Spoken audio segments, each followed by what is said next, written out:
Hello everyone, and for my first video and tutorial I'm going to show you everyone how to import a world in your Minecraft in your Cinema 4D.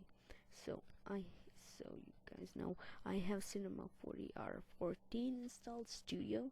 Make sure if you're going to buy Cinema 4D or download Cinema 4D or pirate it, that is Cinema 4D R14 Studio, not Prime, not anything else. It needs to be Studio.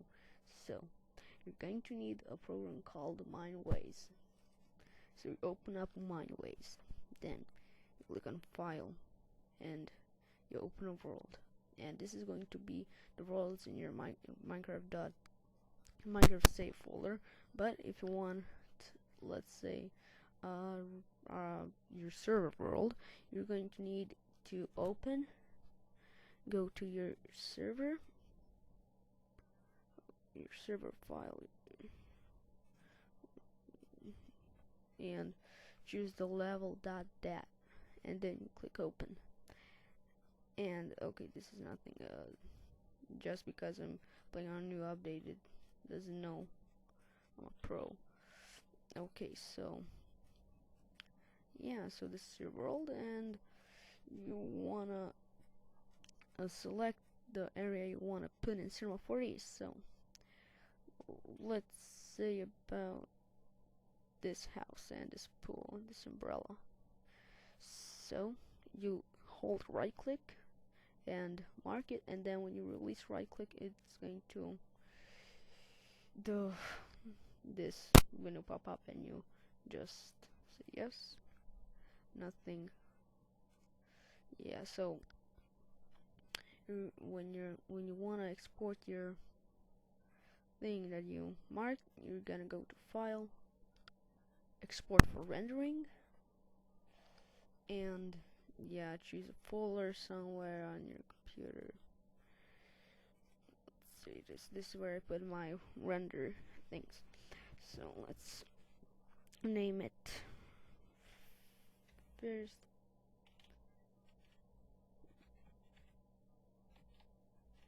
Okay, so then you click save, and then if for some reason you want every block, I'm gonna show you some for D later. So if you want to be able to choose every block in the world, you'll have to check this, so you have individual blocks. Yeah, but if you're doing a simple animation, you do not need individual blocks. So let's press OK, and this is going to load, and then information shit, and we don't need Mineways anymore. Yeah, so you can close up Mineways, go to your place where you put the animation, or should I say your world, and you're going to find it. So mine is first video. You are probably not going to have so many worlds for Cinema 4D over here. So first video. Now when it opens up, I would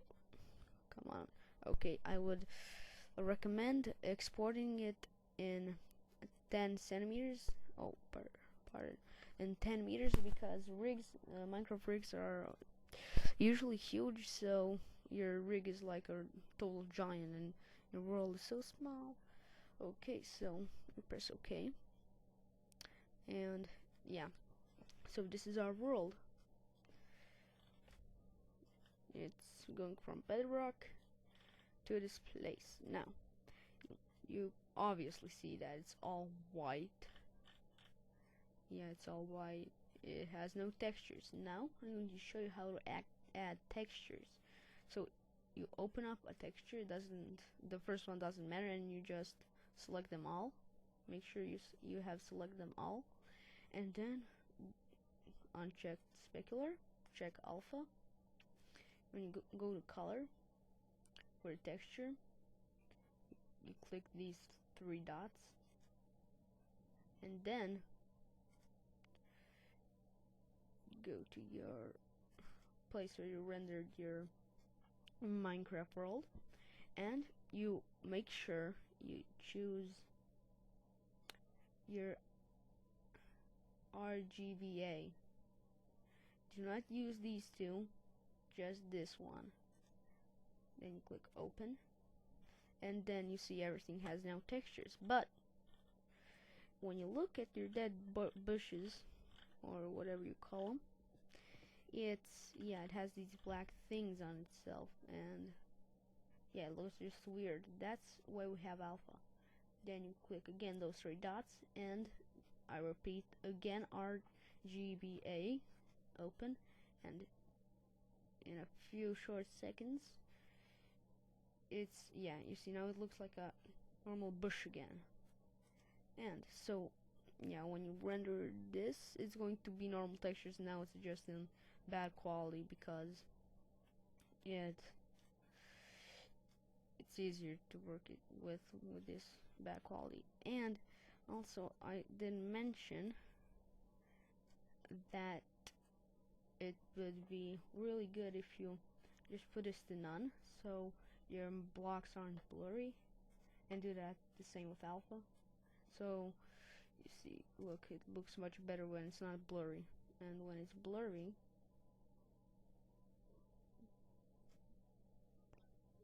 you see. Wait, let me just go to color and just multiple values, and look how it looks when it's blurry. Okay, I can't make it blurry, but I recommend always to make it not blurry. And so we have this, but we don't have sky or anything, and everything looks like crap. Yes, it looks like crap, but this is going to be very simple.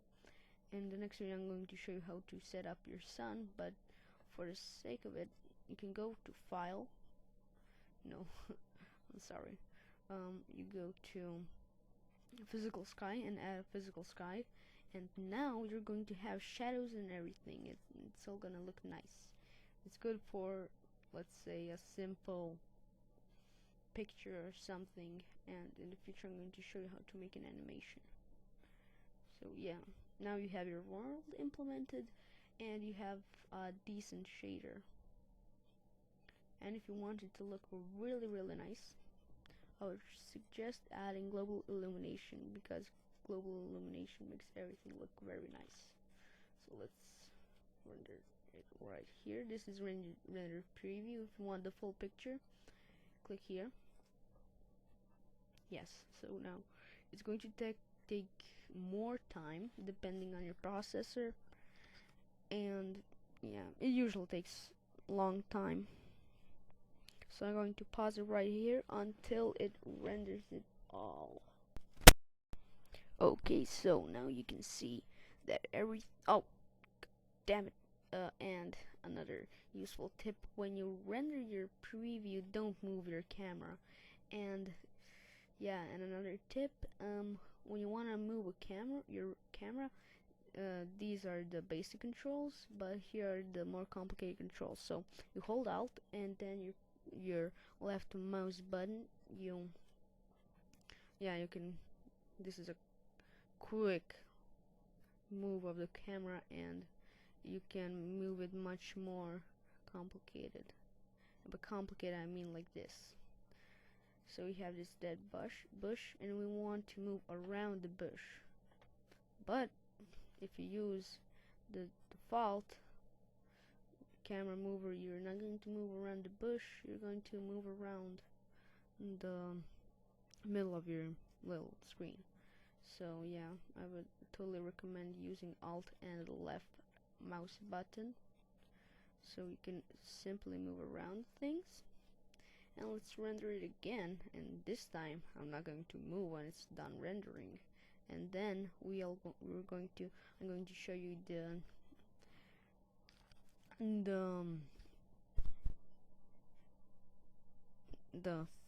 different things, what's better, global illumination and the normal render. So I'm going to pause the video right here again. Okay, so this is the difference between global illumination and your normal render. And if you want to know how I rendered it like this, you press the render preview or picture preview or whatever. Yeah, so This is global illumination, and this is no global illumination. You can already see the shadows on global illumination are much prettier. They look like normal shadows, and on your first video, or your with no global illumination, you're going to see that the shadows are too dark and things like that. So you can see it's much more prettier, and everything is just right. But here is the downside on global illumination. If you're, let's say, doing a big animation and you want to render it, the render time is going to be the double of a normal animation with no global illumination. You can see that without the global illumination it took 23 seconds to render. With global illumination it took almost a minute. Yeah. So this is going to be